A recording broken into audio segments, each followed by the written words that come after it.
Retrouvez le débat de Smart Impact avec Veolia.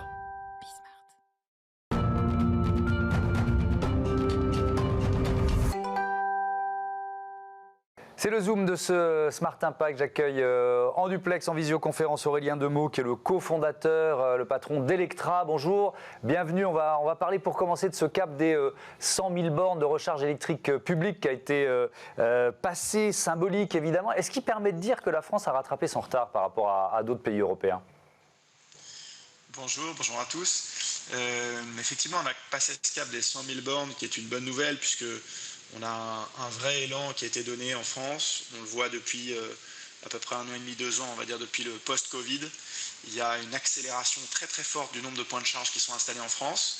Donc je pense que la dynamique aujourd'hui en France est très forte et qu'on peut dire effectivement qu'on a rattrapé notre retard. Aujourd'hui, toutes les aires d'autoroute sont équipées avec des bornes de recharge rapide. Et les 100 000 bornes ont été atteintes. Pour vous donner un ordre de grandeur, c'est un peu plus de points de charge que l'Allemagne, par exemple, qui pourtant est un pays qui a un peu plus de véhicules électriques que nous. Donc je pense qu'on a comblé un retard important.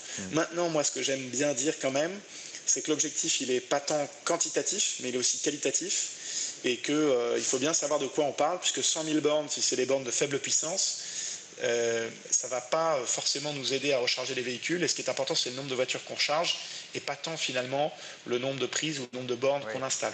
Combien de voitures on peut charger en X temps? Pour répondre au défi de la fin de la vente de voitures neuves thermiques d'ici 2035, on sait que beaucoup de constructeurs automobiles devancent l'appel. On a modélisé ça, il va falloir combien de bornes de recharge électrique? Alors nous, notre analyse, c'est que en réalité, on va passer d'un monde où on parle beaucoup de quantité et de nombre de bornes ou de nombre de points de charge à quelque chose où on fait moins, mais mieux, avec de l'infrastructure et de l'équipement qui est plus qualitatif, qui est plus puissant, plus rapide et qui permet de charger plus de voitures. Je vais vous donner un exemple. Si vous chargez sur une prise lente, avec une charge qui met 8 heures, sur une place de parking, vous pouvez charger 3 voitures. Si sur cet même emplacement, vous avez une borne qui permet de charger une voiture en 30 minutes, théoriquement, vous pouvez charger 48 voitures. Donc ce n'est pas du tout la même chose. C'est un peu comme si dans les télécoms, je vous disais, on va mettre 10 000 antennes, et en fait, là-dedans, il y a de la 2G, il y a de la 3G, il y a de la 4G, il y a de la 5G. Ce n'est pas du tout la même chose. Donc c'est là où je pense qu'après cette forte dynamique quantitative, on observe, nous, que sur le marché, l'infrastructure est en train de s'orienter vers quelque chose de plus qualitatif, avec des points de charge plutôt à tendance rapide. Et ça, c'est vrai, quels que soient les lieux, parce que ce que vous décrivez, ce modèle, il est évident pour une station routière, autoroute ou route, mais par exemple, dans un immeuble d'habitat collectif, est-ce qu'il y a forcément aussi besoin de bornes de recharge rapide ? Alors effectivement, moi je parle de la recharge, des bornes de recharge ouvertes au public, et à côté de ça, vous avez le segment de la recharge privative, que ce soit à la maison ou au bureau. Et donc ça, ce sont des gens qui ont la possibilité d'avoir une prise sur leur place de parking et qui vont plutôt effectivement avoir des bornes de recharge lentes parce que ils ont leur voiture qui stationne toute la nuit, donc il n'y a pas nécessairement besoin d'avoir de la recharge rapide. Évidemment, les deux modèles vont cohabiter, quoi. Tout à fait. Et pour ce qui est des bornes de recharge ouvertes au public, vous avez 3 segments en réalité. Le premier, ce sont les bornes qui permettent de mailler les grands axes, donc notamment les autoroutes, donc qui sont des bornes rapides ou ultra rapides par définition. Ensuite, vous avez ce qu'on appelle le on-street charging. Donc ce sont des bornes de recharge qui sont le long des places de stationnement, plutôt lentes.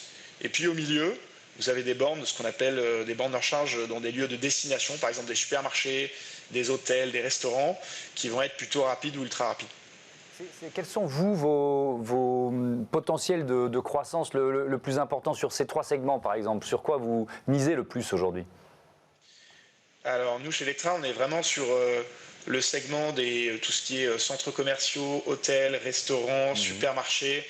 Donc, c'est des bornes de recharge ouvertes au public sur des lieux qui ont du trafic organique et sur lesquels les gens vont pouvoir se charger en une trentaine de minutes, ce qui est aujourd'hui des puissances ultra rapides.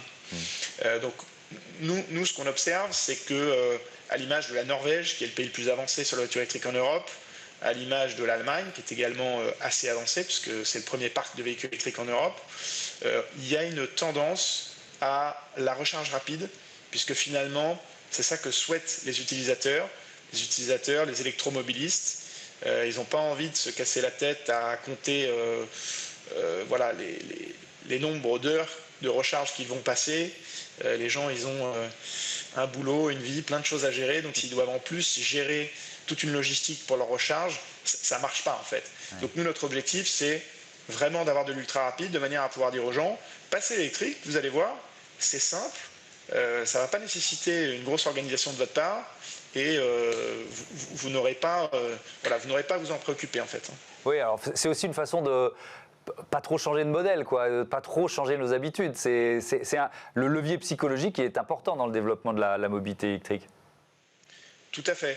Tout à fait. Je pense que le levier psychologique est très important. Moi, j'ai encore beaucoup de gens autour de moi qui me disent « Ah, l'électrique, ça a l'air bien, effectivement, mais je vais y aller quand le système sera un peu plus mature, un peu plus robuste. » Et aujourd'hui, je pense qu'avec le nombre de bornes dont on a parlé tout à l'heure, avec la technologie qui a fortement évolué, qui permet de se charger rapidement, il n'y a plus lieu d'avoir cette crainte de passer le pas et de passer électrique. Alors justement, je vous interromps, pardon, sur cet aspect technologique, à quel point les progrès sont importants? Décrivez-nous ça. On a des batteries qui ont fortement évolué dans les années, dans les quelques années derrière nous, et puis qui vont continuer à fortement évoluer.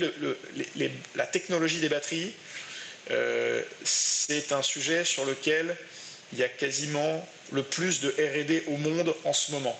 C'est des dizaines et des dizaines de milliards de dollars qui sont investis partout dans le monde pour arriver à améliorer cette technologie, puisque chacun sait que c'est la clé d'un monde dans lequel on est passé à une électrification massive. Donc qu'est-ce que ça permet de faire ces batteries? Ça permet d'avoir des densités énergétiques qui sont plus importantes, c'est-à-dire de réduire le poids des batteries à énergie équivalente. Et puis ça permet également de se recharger plus rapidement, puisqu'aujourd'hui, pour vous donner une idée, on a doublé à peu près la vitesse de recharge moyenne entre 2018 et aujourd'hui 2023. Et ça va encore continuer à évoluer et à accélérer. Mais alors, une recharge rapide, ça consomme plus d'électricité? Ça ne consomme pas plus d'électricité. C'est simplement, voilà, c'est une question de connexion au réseau avec des appels de puissance qui sont plus importants. Donc au final, c'est la même énergie qui est délivrée. Hein. Par exemple, un plein, ça va être autour de 40 kWh. Enfin, on parle toujours de la même énergie, sauf qu'au lieu de mettre 10 heures, 12 heures, 15 heures, en fait, on va pouvoir vous délivrer ça en 20 à 30 minutes. Alors, vous proposez une application qui s'appelle Autocharge. De quoi il s'agit? Comment ça marche? Alors, Autocharge, c'est un principe qui permet aux électromobilistes d'arriver à la borne de recharge, de prendre le pistolet, de se brancher à la voiture, et sans aucun autre geste, leur recharge démarre. C'est-à-dire qu'une fois que vous êtes identifié et que vous avez renseigné un numéro de carte bancaire, quand vous branchez le pistolet, on va reconnaître l'identifiant de votre voiture, l'associer à votre compte, ce qui fait que vous n'avez rien à faire. Donc vous arrivez à la borne, vous prenez voilà, le connecteur, vous le branchez, et vous pouvez aller vous promener, faire des courses, prendre un café, vaquer à vos occupations.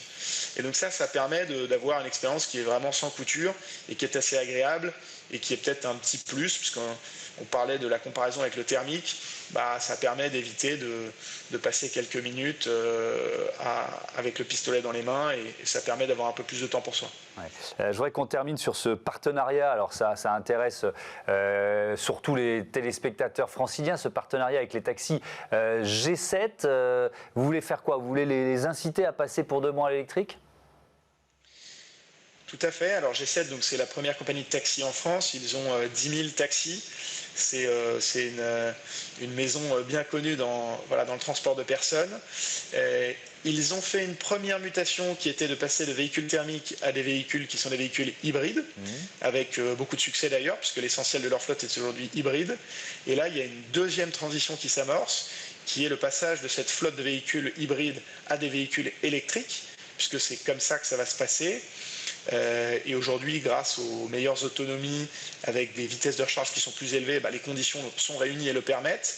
Et l'objectif, c'est que nous, Electra, on propose un réseau qui soit un réseau dense, avec beaucoup de stations de recharge, avec une recharge rapide bien entendu, et avec un prix qui soit compétitif, de manière à ce que les chauffeurs puissent passer électrique sans que ça gêne leur activité. Et moi, j'ai tendance à dire que si les taxis qui roulent 300 à 400 km par jour y arrivent et peuvent le faire, c'est un très bon signal. Ça montre que l'ensemble de la société peut passer électrique sans trop de soucis. Ça veut dire, en quelques mots, ils auront des bornes et des tarifs exclusifs, c'est ça? Tout à fait. Ils auront des tarifs préférentiels et également des fonctionnalités, par exemple une facturation mensuelle et une espèce de console en ligne sur laquelle ils peuvent suivre leur consommation. Merci beaucoup, merci et à bientôt sur Bismart. C'est l'heure de Smart Ideas, une start-up à l'honneur comme tous les jours.